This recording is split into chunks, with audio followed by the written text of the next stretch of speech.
오늘 말씀드릴 제목은 우리를 도우시는 성령님. 여러분 신앙생활에서 결국 우리를 승리하게 하시는 것은 성령님이세요. 여러분 우리가 성령님과의 관계, 성령님과의 우리 친밀함, 이것이 없으면 우리 신앙생활이 성공할 수가 없어요. 요한일서 5장 11절에 12절 이하를 보면은 하나님께서 우리에게 영생, 생명을 주셨다고 그랬어요. 이 영생은 뭐냐면 하나님의 생명을 우리에게 주셨어요. 하나님과 같은 생명. 근데 이 영생을 우리에게 주신 것, 이 생명이 그의 아들 안에 있는 그것이라. 아들이 있는 자에게는 생명이 있고 아들이 없는 자에게는 생명이 없느니라. 우리 안에 그리스도가 계시죠. 그러면은 우리에게 하나님의 생명을, 조회라는 생명을 주셨다라는 거예요.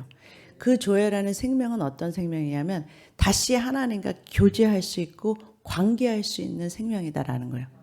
여러분 생각해 보세요. 하나님과 같이 크신 분, 그 하나님과 우리를 만드신 그 전능하신 하나님과 우리가 교제할 수 있고 대화할 수 있고 어떤 관계할 수 있는 생명을 주셨다니까요. 어떻게 피조물이 하나님과 어떻게 대화할 수 있어요? 그런데 이런 특권을 우리에게 주셨다라는 거예요. 하나님과 우리가 친구처럼 교제하고 관계할 수 있는 그런 특별한 생명으로 우리를 만들어 주셨다라는 거예요. 그러니까 우리가 이 특권이 얼마나 대단한 특권을 우리가 받았는지 알아야 된다라는 거예요. 우리는 하나님, 그 전능하신 하나님과 같이 동행하면서 같이 이렇게 교제하면서 관계할 수 있는 그러한 자들이라는 거예요. 여러분 요한복음 15장 15절에 보니까 이렇게 주님께서 말씀하세요. 이제부터는 너희를 종이라 하지 아니하리니 종은 주인의 하는 것을 알지 못함이라. 너희를 친구라 하였노니 내가 내 아버지께 들은 것을 다 너희에게 알게 하였습니다. 친구라고 하신대요, 우리를. 친구는요, 비밀이 없는 거예요. 하나님의 그 마음속에 있는 그 하나님이 계획하고 있던 것, 하나님의 뜻, 이런 것들을 우리에게 알려주신다라는 거예요. 보여주신다는 거예요. 같이 나누겠다라는 거예요. 창세기 18장에 보면 아브라함을 하나님께서 친구라 그러시고, 그를 모르면 내가 하려는 것을 아브라함에게 숨기겠냐 하면서 하나님이 소돔과 고모라를 심판할 것을 미리 알려주세요. 어떤 이런 관계, 친밀함, 하나님의 비밀한 것들을 같이 나눌 수 있는 친구라고 우리한테 말씀하신다는 거예요. 그게 하나님의 하나님의 친구예요. 그런 성령님께서 우리를 친구처럼 대해주시는 거예요. 그래서 우리를 친구처럼 하나님의 뜻을 다 보여주시고 우리하고 관계하시기 위해서 우리 안에 찾아오셨다라는 거예요. 그러니까 우리가 그분 성령님을 반드시 인정하는 삶을 살아야 될 줄로 믿습니다. 가장 중요하신 분, 가장 우리 옆에서 가장 가까이 우리 옆에 계신 그 하나님과 가장 친밀한 관계를 여러분 가지시기를 주님으로 축복합니다. 그분은 성경에 뭐라고 설명하고 있냐면 요한복음 14장 16절에 예수님께서 이렇게 말씀해요. 내가 아버지께 구하겠으니 그가 또 다른 보혜사를 너에게 주사 영원토록 너희와 함께 있게 하리니 그러셨어요. 예수님께서 우리에게 보내주시겠다고 약속하신 그분은 또 다른 보혜사예요. 또 다른이란 뜻은 같은 종류인데 또 다른 분이라는 거예요. 그러니까 한마디로 말하면 예수님이 이 땅에 있으셨을 때 우리의 보혜사였어요. 근데 예수님과 같은 분으로, 같지만 다른 분으로 오시는 거. 우리에게 예수님과 같은 똑같은 그러한 구원자가 되시고 똑같은 그 예수님과 똑같은 분, 똑같은 역할을 하시는데 다른 분인데 또 다른 분, 그 또 다른 보혜사가 되신 분이 누구냐? 성령님이시라는 거예요. 그분을 우리에게 보내주시겠다. 그러니까 예수님이 떠나셨지만 예수님이 가신 게 아니라 예수님과 같은 역할을 하시는 그 성령님을 우리에게 보내주셔서 영원토록 너희와 함께 있게 하시겠다라는 거예요. 그 보혜사, 그분의 이름은, 보혜사의 이름은 파라클레토스라는 그분 보혜사의 이름은 우리의 위로자가 되시고 조력자가 되시고 돕는 자가 되시고 우리를 중보하시는 분이시며 우리 옆에서 계속해서 친구와 같이 옆에서 우리 곁에 있어 주시는 분이시라라는 거예요. 그분이 우리에게 오셨어요. 그분이 우리에게 찾아오셨어요. 그러니까 그분 성령님을 따라서 인도함을 받아야 된다라는 거예요. 로마서 8장 14절, 요한복음 16장 13절, 갈라디아서 5장 18절에 보면은 성령이 우리를 인도하신다고 말씀하세요. 성령님은 우리를 인도하시기 위해서 오셨다라는 거예요. 그러니까 성령님이 우리가 어디로 갈지 모를 때, 우리가 어떻게 해야 될지 모를 때 우리를 도우시고 우리를 인도해 가시고 우리를 하나님의 뜻대로 살게 하시는 분이 누구시냐? 바로 성령님이시다라는 거예요. 그렇게 하기 위해서 성령님이 가장 좋은 친구로, 가장 좋은 여러분의 헬퍼로, 조력자로, 상담자로, 위로자로 오셨다라는 거예요. 그러니까 그분을 인정해 드려야 되는 거예요. 그분을 항상 여러분 옆에 계신, 여러분 옆에 그렇게 하시기 위해서 오신 그분과 가장 친해져야 된다라는 거예요. 여러분이 가장 많이 시간을 보내시고 가장 친해져야 될 분은 바로 성령님이세요. 가장 많이 대화해야 될 분이 누구시냐? 성령님이시라는 거예요. 그분과 대화를 소통하시기를 주님의 이름으로 축복합니다.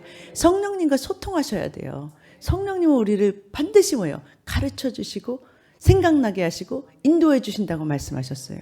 그래서 여러분 성령님께 물을 때요, 반드시 그분은 하나님의 방법대로 우리를 갖다가 인도해 주시는데 여러 가지 방법을 통해서, 여러 가지 사건을 통해서, 여러 가지 상황을 통해서 우리를 가르쳐 주시고 우리에게 생각나게, 말씀이 생각나게 하시고 우리를 한 발 한 발 한 발 하나님의 뜻 가운데로 인도해 가신다라는 거예요. 그 성령님의 인정하시는 그러한 삶이 되시기를 주님을 축복합니다. 잠언서 3장 5절에 너는 마음을 다하여 여호와를 신뢰하고 그분을 믿고 따르라는 거예요. 하나님을 믿고 내 명철을 의지하지 말라. 너 방법대로 하지 말라라는 거예요.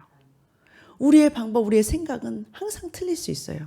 그렇기 때문에 하나님의 방법, 하나님의 생각, 하나님의 뜻을 구하고 물어봐야 돼요. 그래야 의지하는 사람이에요. 하나님 어떻게 할까요? 하나님 어떻게 하시기를 원하십니까? 물어봐야죠. 그게 의지하는 거죠. 성령님은 어떤 것을 원하십니까? 물어봐야지 하나님의 생각을 들을 수가 있죠. 내 멋대로 다 하고 나서 하나님 해결해 주세요. 우리의 기도가 거의 그런 거예요. 다 사고를 쳐놨어. 다 우리 방법대로 해놓고서 실패했어. 그리고 주님 도와주세요. 그게 아니라 일을 시작하기 전에 주님 어떻게 하기를 원하십니까? 묻고 가라라는 거예요. 물어보고 움직이라라는 거예요. 그러면 여러분, 내가 지금 당장 하나님의 음성을 듣지 못한다 하더라도 반드시 신뢰하라는 거예요. 내가 물어봤으면, 하나님 도와주시기를 구했으면 하나님은 반드시 나를 뭐예요? 인도해 주시고 하나님의 방법대로 우리를 이끌어 가실 거를, 그걸 믿는 거예요. 그러니까 내가 물어봤으니까. 그러니까 여러분 제일 먼저 해야 돼. 하나님께 물어보는 거예요. 하나님께 여쭙는 거예요. 하나님 어떻게 했으면 좋겠습니까? 하나님, 저희가 무엇을 결정하기 전에 늘 항상 주님께, 여러분 큰 것만 물어보라는 게 아니에요. 조그마한 거 하나부터 여러분 물어보는 습관을 가지셔야 돼요. 자그마한 것을 결정할 때도 주님께 물어보는 거예요. 주님, 내가 오늘 이렇게 나아가기를 원하는데 어떻게 생각하세요? 라고 내 생각을 막 하지 말고, 내 명철을 의지하지 말고, 내 경험을 의지하지 말고, 내가 아는 지식을 의지하지 말고 하나님께 물어보라는 거예요. 하나님께 내가 어떻게 하기를 원하십니까? 라고 물어보고 나갈 때, 내가 어떤 사람하고 대화하고 있을 때도 하나님, 내가 어떻게 대답해 주기를 원하십니까? 하고 물어보고, 하나님께 계속해서 지혜를 구하고, 하나님께 방법을 구할 때 하나님께서 가장 좋은 사람들을 우리에게 붙여주시고 가장 좋은 지혜를 우리에게 부어주신다라는 거예요. 여러분, 그렇게 하지 않고 그냥 무작정 여러분의 방법대로 하시다 보면 힘들다라는 거예요. 너는 범사의 그를 인정하라. 성령님을 인정하시기를 주님을 축복합니다. 그분이 내 옆에 계셔서 나를 돕기 위해서 오신 보혜사로 오셨다라니까요. 나를 도와주시기 위해서, 가장 내 편이 되기 위해서 오셨어요. 그분은 나의 편이에요. 그래서 여러분 누구한테도 말할 수 없는 그런 것들을 주님한테는 말할 수 있는 거예요. 그리고 그분은 나를 전적으로 도와주시기 위해서 오셨다라는 거예요. 그분을 신뢰하고 믿고 그분을 인정하시기를 주님의 이름으로 축복합니다. 너는 범사에 모든 일에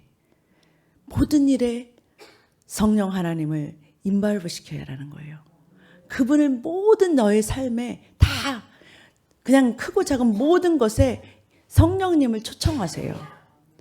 여러분의 어떤 관계나 어떤 상황이나 문제나 어떤 대화 가운데 여러분 어느 상황이나 성령님을 늘 초청하셔서 여러분 삶에 계속 성령님이 오셔서 여러분 삶을 간섭하실 수 있게 여러분 삶을 인도하실 수 있게 계속해서 성령님을 부르라라는 거예요.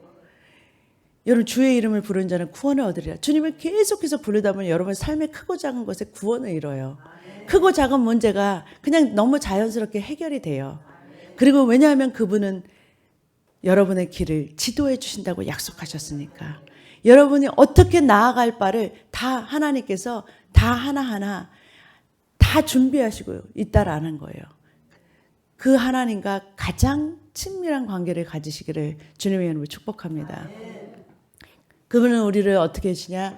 물 가운데로 지나더라도 불꽃 가운데로 지나더라도 물이 우리를 침몰케 못하게 하시며 불꽃이 우리를 사르지 못하게 지켜주셔요. 여러분 물 가운데로 지나가요. 불 가운데로 지나가요. 이스라엘 백성이 홍해 가운데로 지나갔어요. 그렇지만 물이 그들을 빠지게 하지 않고 침몰하지 않고 애국 군사들은 침몰당했지만 이스라엘 백성은 그거를 마른 땅같이 지나갔잖아요.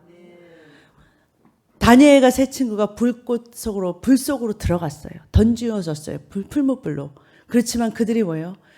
풀무불 안에 있었어도 그 불이 그들을 사르지 못했다라는 거예요. 그렇게 성령님이 함께 하시는 자들은 하나님께서 절대적으로 지켜주신다라는 거예요. 여러분의 어떤 상황 속을 들어갈다 하더라도 하나님께서 여러분을 완전하게 지켜주신다라는 거예요. 악한 자도 여러분들을 만지지 못해요. 악한 자가 여러분들을 건드리지 못한다. 왜냐하면 하나님께로부터 나신 자가 그를 지키심에 우리를 지키심에 절대로 악한 자가 만지지 못한다라는 거예요. 아멘. 천사들도 우리를 돕는 줄로 믿습니다. 여러분 여러분들이 하나님의 뜻 가운데로 가다 보면요, 여러분들이 하나님의 그렇게 성령님의 인도하심을 받고 하나님의 뜻 가운데로 이렇게 걷다 보면요, 여러분 하나님의 보호하심과 지키심이 여러분을 따라오는 것을 느끼게 될 거예요. 하나님의 보호하심이 여러분들을 따라온다고요. 여러분들이 어떤 것을 구하지 않아도 그런 것들이 여러분들을 따라오게 돼 있어요. 왜냐하면 하나님은 하나님의 이름을 걸고 약속하셨기 때문에 그래요. 당신의 이름을 걸고 하나님께서 성령님을 구하고 성령님을 의지하는 자를 반드시 하나님께서 인도하시고 지키시고 함께 하시겠다고 약속하시고 성령님이 오셨기 때문에 여러분을 반드시 지켜주신다라는 거예요. 함께 하시고 인도하신다라는 거예요. 하나님의 부르심의 자리로 인도해 가신다라는 거예요. 여러분 어떠한 상황을 두려워하시지 마시기를 주님이 축복합니다. 여러분 상황을 바라보지 마세요. 상황을 바라보고 문제를 여러분들이 바라보면 여러분 베드로처럼 물속에 빠지는 사람들이 돼요. 절대로 상황을 집중하지 마시기를 주님이 축복합니다. 여러분의 시선을 계속해서 하나님께 두시기를 주님의 이름으로 축복합니다. 하나님을 바라볼 때 여러분은 문제 위에서는 문제보다 더 위에서 다스리는 자들이 된다라는 거예요. 여러분 사람을 두려워하시지 마시기를 주님이 축복합니다. 우리가 계속 사람에게 시선을 뺏기는데 사람을 두려워하지 말아야 하나님을 두려워하는 자가 되는 거예요. 여러분 바울이 하나님의 소명을 가지고 사명을 가지고 나아갈 때 하나님께서 강권적으로 지키신 사건들이 나와요.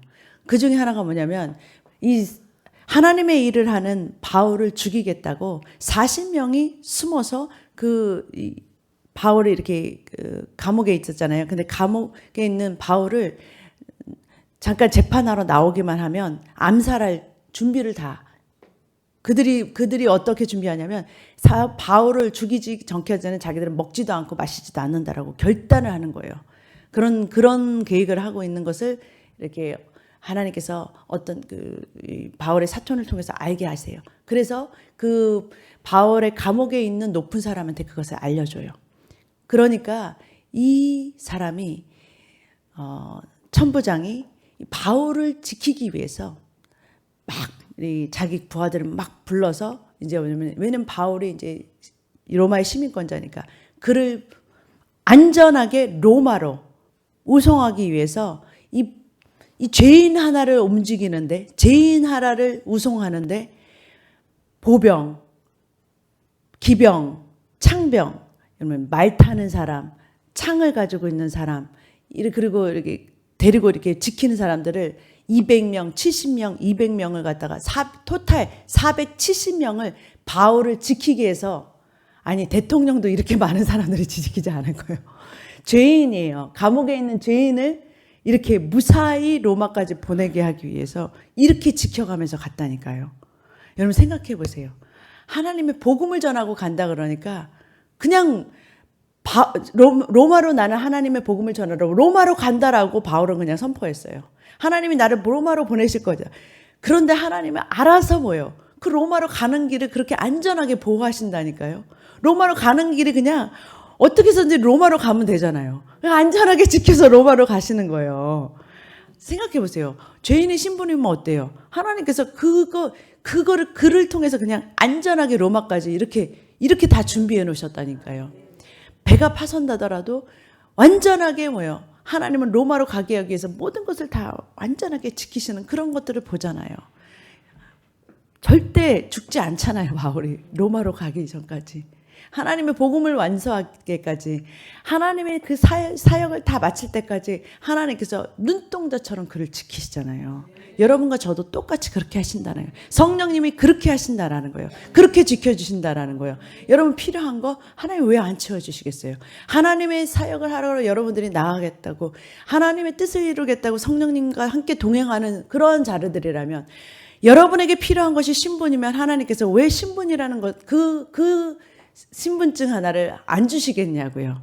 당연히 여러분 그것을 주신단 말이에요. 필요하다면 주신다라는 거예요. 여러분들 하나님의 일을 하겠다고 나아가겠다는데 여러분의 발을 묶어놓지 않는다라는 거예요. 여러분이 하나님의 일을 하겠다는데 질병이 여러분을 묶을 수 없다라는 거예요. 하나님이 여러분의 질병으로부터 안전하게 여러분들을 구하시고 건지신다라는 거예요. 여러분 믿으시기를 주님으로 축복합니다. 성령님이 여러분을 강건하게 하셔서 여러분들 하여금 하나님의 일을 그 사역을 마치도록 강권적으로 인도하신다라는 거예요. 여러분 그 문제가 어떤 돈이 필요한 문제라면 하나님께서 왜 여러분에게 필요한 돈을 준비해 주시지 않겠어요? 당연히 하나님께서 채워주신다는 약속이 있는데 여러분들이 하나님의 약속을 바라보지 않고 자꾸 상황을 보고 여러분 앞에 있는 것 그냥 보여지는 상황에 묶여가지고서 한 발을 하나님께서 명하시는 그 한 발을 내딛지 못하니까 하나님의 명령에 순종하고 나아가지 못하니까 아무것도 안 하면서 그냥 먼저 달라고만 하니까 여러분 하나님의 일을 해야죠. 하나님의 뜻대로 움직여야죠. 하나님한테 묻고서 하나님의 방법대로 움직여야죠. 그 다음에 따라오는 것은 하나님이 채워주시고 하나님이 공급하시고 하나님이 보장해 주시는 것들을 경험하는 거죠. 왜냐하면 하나님이 살아계신 하나님이니까 하나님께서 해주시겠다는 하나님의 방법, 하나님의 계획은 우리가 상상할 수 없는 방법으로 하나님께서 우리를 채워주시고 우리를 보호하시고 강권적으로 우리를 이끌어 가신다라는 거예요. 그렇다면 하나님을 신뢰하시고 하나님의 방법을 신뢰하시고 하나님 성령님과 동행하시기를 주님을 축복합니다.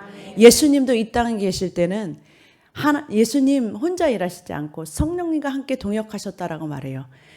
사도행전 10장 38절에 보니까 하나님께서 성령과 능력을 기름 붓듯이 하셨음에 예수님께서 착한 일을 많이 행하시고 선한 일을 행하시고 많은 마귀에게 눌린 자들을 고치셨다 그러셨어요. 그 예수님께서도 하나님이셨지만 이 땅에 오셨을 때 우리와 똑같은 육신을 가지고 오셨고 우리의 왜 롤 모델이 되냐면 우리와 똑같은 모습으로 오셔서 성령님과 동역하심으로 그 모든 능력과 모든 사역을 하셨다라는 거예요. 그러니까 우리도 똑같이 예수님은 우리의 본이 되셨어요. 롤 모델이 되셨어요. 예수님과 같이 우리도 하나님의 능력, 성령님의 능력을 의지함으로 능력 받고, 그리고 같이 성령님과 같이 사역을 하는 거예요. 같이 일하시는 그러한 자들이라는 거예요. 성령님과 같이 손을 잡고 나아가야 우리가 승리하는 삶, 마귀를 이기고 우리의 모든 사역에서 승리하는 삶을 살 줄로 믿습니다. 여러분, 그러기 위해서 여러분은 가장 중요하게 생각해야 되는 게 뭐냐? 여러분, 누구보다도 가장 중요하게 생각해 뭐냐? 여러분, 가장 중요한 것은 하나님과 시간을 갖는다라는 거예요. 성령님께 시간을, 성령님과 관계하는, 대화하는 시간을 여러분, 다른 어느 것을 빼앗기지 말아야 된다는 거예요. 우리 너무 바빠요. 마귀는 우리에게 가장 바쁘게 만들어서 성령과 교제하는 시간을 계속 뺏는다라는 거예요. 다른 우리의 시선을 자꾸 뺏어서요. 다른 게 더 중요하고 급해 보여요. 그래가지고서 우리를 분주하게 만들어요. 마르다처럼. 그래서 마르다처럼 분주하다 보니까 다른 것에 너무 바쁜 거예요. 그러다 보니까 가장 필요한 것, 가장 중요한 것, 주님 발 앞에 앉아서 주님께 듣는 그 시간, 성령님과 교제하는 그 시간, 대화하는 그 시간, 우리가 성령님께 물어봐야 되는 그 시간을 자꾸 빼앗는다라는 거예요. 근데 가장 좋은 것은 뭐냐? 성령님께 묻고 성령님과 교제하고, 이런 우리에게 주신 영생이라는, 하나님과 대화하고 교제할 수 있는 가장 귀한 생명을 우리에게 다시 회복해 주셨는데, 가장 그 하나님과의 귀한 교제의 시간을 빼앗기지 말라라는 거예요. 그것이 바로 우리의 모든 인생의 답이고, 모든 인생을 승리하게 하는, 결국 그게 가장 이센셜한, 가장 중요한 부분이에요. 가장 우리에게 필요한 건 뭐냐? 요한복음 10장 42절, 필요한 것은 딱 한 가지뿐이니 마리아는 이 좋은 편을 택하였으니 예수님 발 앞에서 예수님의 말씀을 들은 거예요. 예수님 그 성령님의 음성을 듣는 거예요. 그 시간을 빼앗기지 말라라는 거예요. 여러분, 생명과 함께 우리에게 시간을 주셨어요. 시간은 생명과 똑같은 거예요. 우리의 생명이 끝나는 날, 우리의 이 땅에서의 시간은 끝나는 거예요. 그렇기 때문에 시간은 가장 소중한 것 중에 하나예요. 시간은 다른 어떤 거하고도 바꿀 수 없어요. 돈으로도 살 수가 없어요. 그 귀한 시간을 하나님과 교제하는 시간을 만들어라는 거예요. 하나님께 나아가 묻고 대화하고 그분의 인도하심을 받는 시간으로 절대로 그 시간을 떼어놓아야 된다는 거예요. 가장 중요한 것이다. 주님께서 뭐냐면 가장 중요한 이 시간을 빼앗기지 말라 그러셨어요. 이 시간을 주님께 드림으로 여러분의 인생에서 가장 최고의 성령님의 인도하심을 받고, 가장 여러분의 부르심에 가장 베스트로 인도함을 받는 그러한 저와 여러분의 풍성한 삶이 되시기를 주님의 이름으로 축복합니다. 기도하겠습니다. 사랑의 하나님 감사합니다. 은혜의 하나님 감사합니다. 우리를 인도하시고 우리 영원토록 함께 하셔서 우리를 떠나지도 버리시도 아니하시며 우리 함께 하시고 우리를 반드시 하나님의 뜻 가운데로 인도하시고 우리를 가장 좋은 길로 인도하시기를 위해서 찾아오신 성령님을 의지하는, 그러해서 하나님 가장 좋은 길로, 아버지 형통한 길로, 축복의 길로 갈 수 있는 저희들의 발걸음이 되게 축복하여 주시옵소서. 감사하며 예수님의 이름으로 기도드립니다. 아멘.